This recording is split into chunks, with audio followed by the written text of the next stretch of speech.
السلام علیکم ورحمۃ اللہ وبرکاتہ۔ وہ آخری رکوع جس کے اوپر میری الگ سے ایک ویڈیو موجود ہے، اللہ تعالیٰ کی حضرت عیسیٰ ابن مریم سے، یہ بڑی سخت گفتگو ہے، یہ کلائمیکس ہے چونکہ سورت کا۔ وَإِذْ قَالَ اللَّهُ يَا عِيسَى ابْنَ مَرْيَمَ، اور یاد کرو وہ وقت کہ جب عیسیٰ ابن مریم سے اللہ تعالیٰ فرمائے گا، یعنی گویا کہ یہ ہو چکا پاسٹ ٹینس کے سیغے میں، جس طرح پاسٹ ڈیفینیٹ ہے اسی طرح سمجھ لو یہ مستقبل ڈیفینیٹ ہے، ہو چکا۔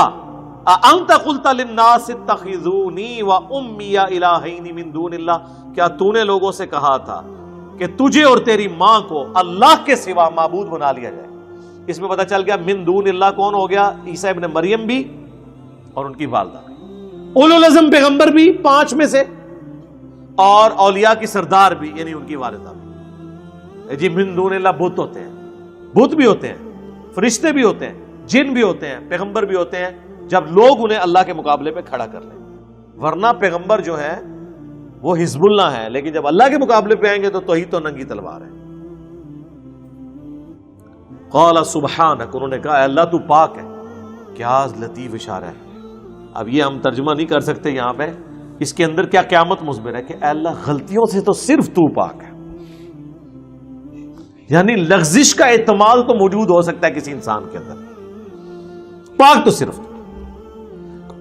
ما یکون لی ان اقول ما لیس لی بحق، مجھے کب شایع تھا اس بات کا، میں کیسے اہل ہو سکتا ہوں کہ میں ایسی بات ان سے کروں جس کا مجھے کوئی حق حاصل نہیں ہے۔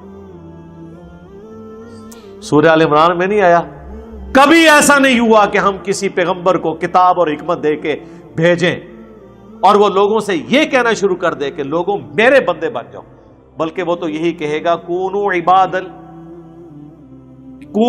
لی، نہیں وہ کہے گا کونو ربانیین، اللہ والے بن جاؤ، ربانی بن جاؤ۔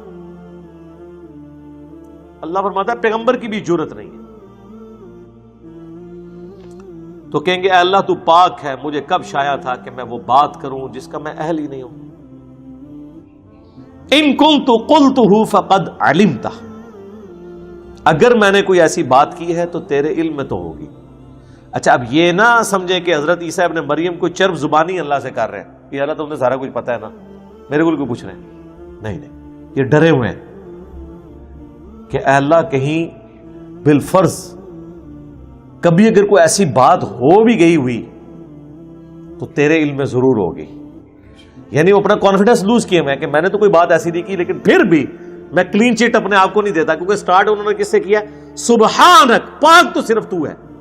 اب آپ کہیں گے یہ ترجمہ میں کیوں کر رہا ہوں؟ اس لیے کہ حضرت یونس علیہ السلام نے اللہ سے کیا کہا تھا جب مچھلی کے پیٹ میں رکھے گئے، اور سورہ الصافات میں اللہ نے فرمایا اگر یونس مچھلی کے پیٹ میں ہم سے وہ دعا نہ کرتے تو وہ مچھلی کے پیٹ سے اس دن نکالے جاتے جس دن مردے قبروں سے نکالے جائیں گے، یعنی ہم ان کی وہ لغزش کی معافی نہ کرتے۔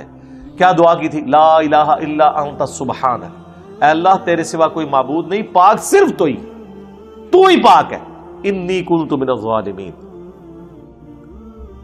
بے شک میں ہی ظالم ہوں۔ پیغمبروں کو ہم معصوم عن الخطا کہتے ہیں، پاک نہیں ہوتے، وہ والا پاک جو سبحان ہے، وہ سبحان اللہ ہی ہے۔ سبحان الرسول کہیں پڑھا آپ نے؟ نہیں، ہو ہی نہیں سکتا، ہو ہی نہیں سکتا۔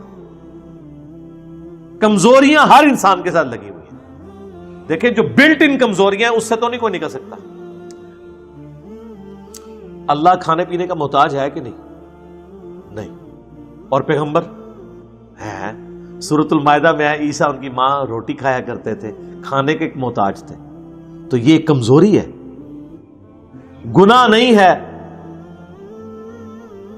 لغزش نہیں ہے، ایک کمزوری ہے ان کے اندر۔ پاک صرف اللہ کی ذات ہے، پیغمبر معصوم ہے، پاک نہیں ہے۔ اب دیکھیں اللہ تو پاک ہے، مجھے کب شایع تھا؟ بالفرض اگر میں نے کوئی بات کی بھی ہے تیرے علم میں تو ہے، تعلم ما فی نفسی ولا اعلم ما فی نفسک، تو جانتا ہے جو کچھ میرے جی کے اندر ہے اور میں نہیں جانتا کہ تیرے جی میں کیا ہے۔ یہ ہے وہ ڈر کہ اللہ تو نے اب کیا فیصلہ کیا ہوا ہے، یہ جو میری پرسش ہو رہی ہے تو اب کرنے تو کیا جا رہا ہے؟ مجھے نہیں پتا تقدیر کا کیا فیصلہ ہے، وہ تیرے علم میں۔ یہ کون کہہ رہا ہے؟ پیغمبر، اولو العزم پیغمبر۔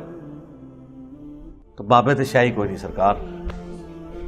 ایک کے اندر جناب وہ شیخ عبد القادر جیلانی فرمایا میں تے جنت ہی نہیں جانا جب تک سارے مرید نہ لے جان، اور سرکار اتنے تمہیں کھگن نہیں دینا کسی نے، اتنے تے پیغمبر دیکھ رو وہ بھی کہہ رہے نے یا اللہ تو پاک کیتا کچھ بھی نہیں، پچھلے نے کیتا ہے۔ جواب دے حضرت عیسیٰ ابن مریم ہو رہے انک انت علام الغیوب، بے شک غیبوں کا جاننے والا تو ہی ہے۔ دیکھ لے علم غیب بھی کلیئر ہو گیا، مجھے نہیں پتا تیرے جی میں کیا ہے، تجھے پتا ہے، اور پھر الٹیمیٹلی پتا تو تجھے ہی ہوگا، مجھے تو اتنا ہی پتا چلے گا جتنا تو وحی کے ذریعے بتائے گا، عالم الغیب تو صرف تو ہے۔ ما قلت لهم الا ما امرتنی، میں نے تو صرف ان سے وہی کچھ کہا تھا جو تو نے مجھے حکم دیا تھا۔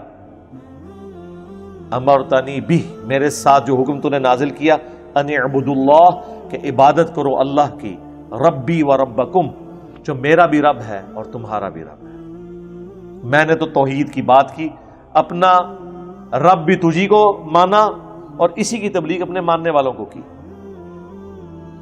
وَكُنْتُ عَلَيْهِمْ شَهِيدًا مَا دُمْتُ فِيهِمْ، اور اے اللہ میں اس وقت تک ان پر گواہ تھا جب تک کہ میں ان کے اندر رہا۔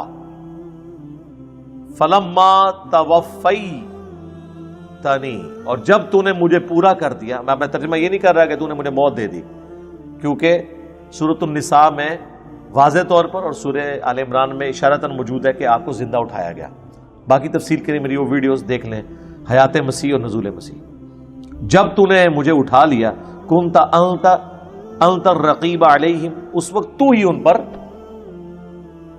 گواہ تھا، یعنی میں حاضر و ناظر کوئی نہیں تھا وفات کے بعد۔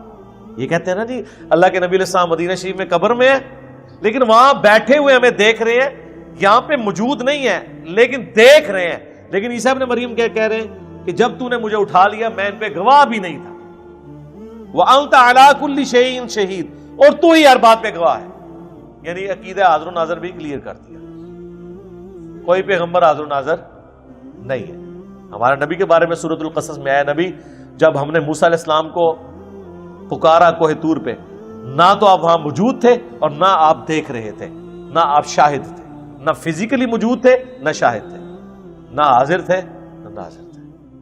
یہ اللہ کی کوالٹیز ہیں کہ وہ ہر چیز کا احاطہ کیے ہوئے اپنے علم سے۔ یہ سیم الفاظ ہیں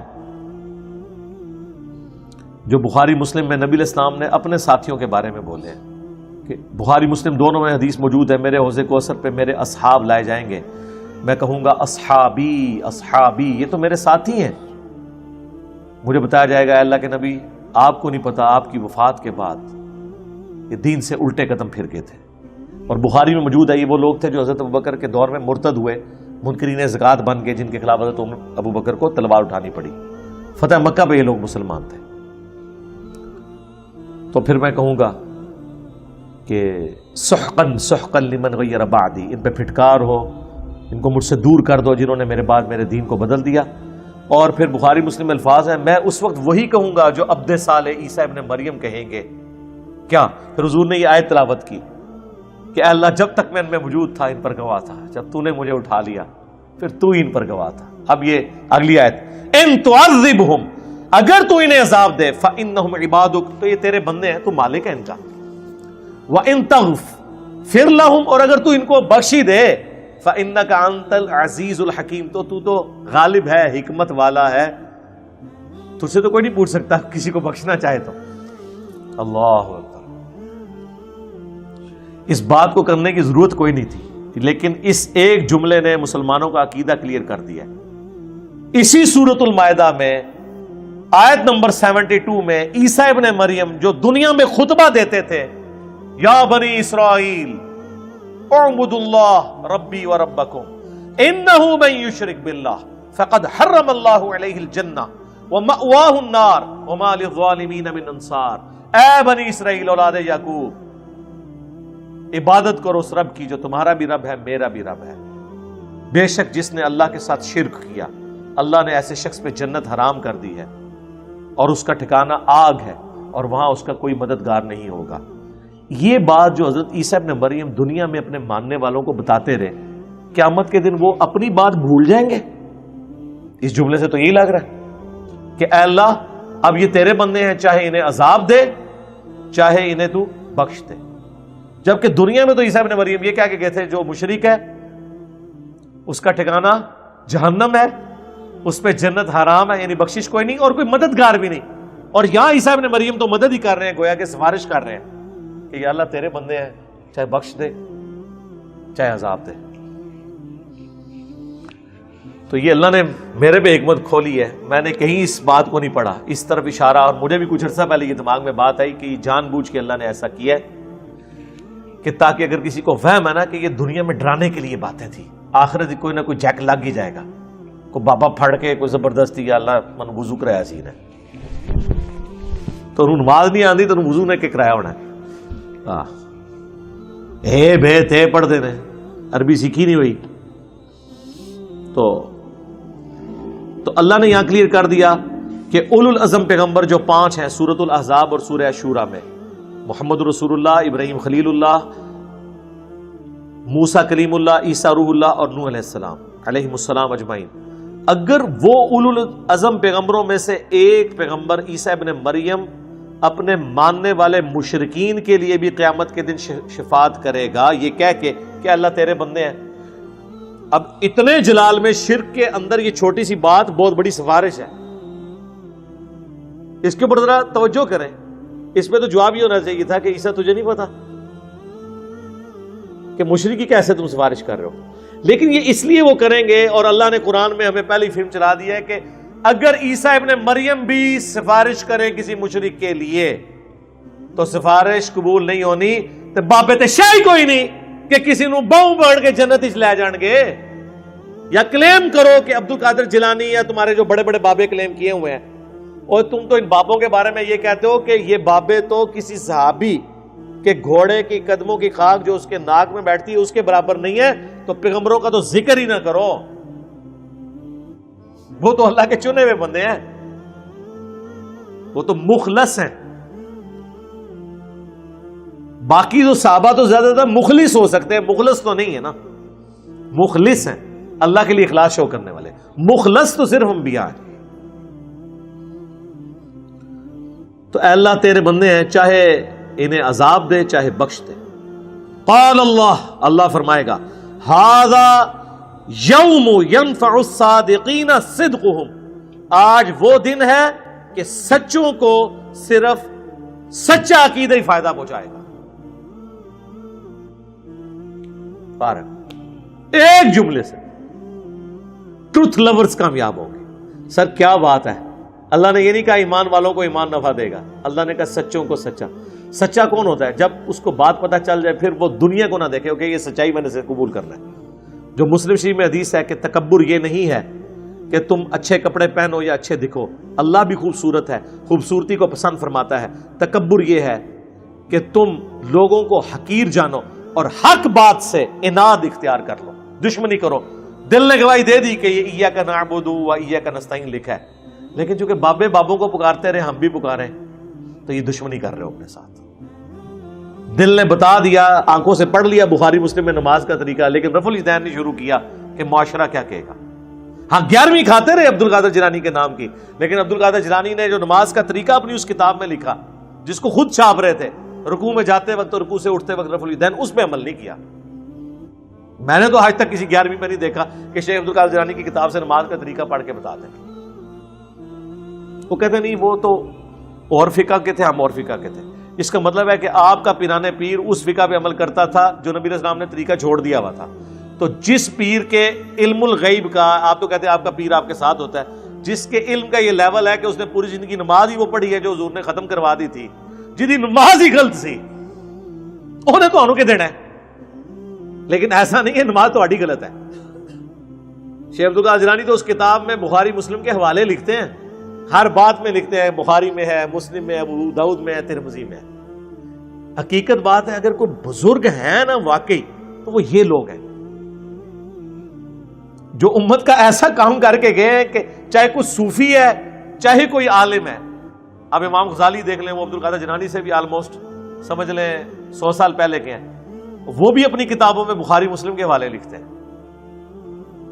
یعنی رسول اللہ تک پہنچنے کا اگر کوئی وسیلہ ہے نا اس امت میں، بکش فارم میں، تو یہ حدیث کی کتابیں اور سب سے بڑھ کر قرآن ہے. اور ظاہر ہے کہ حدیث کی کتابیں صحابہ تابعین کے ذریعے ہم تک پہنچا. تو بزرگ تو یہ لوگ ہیں.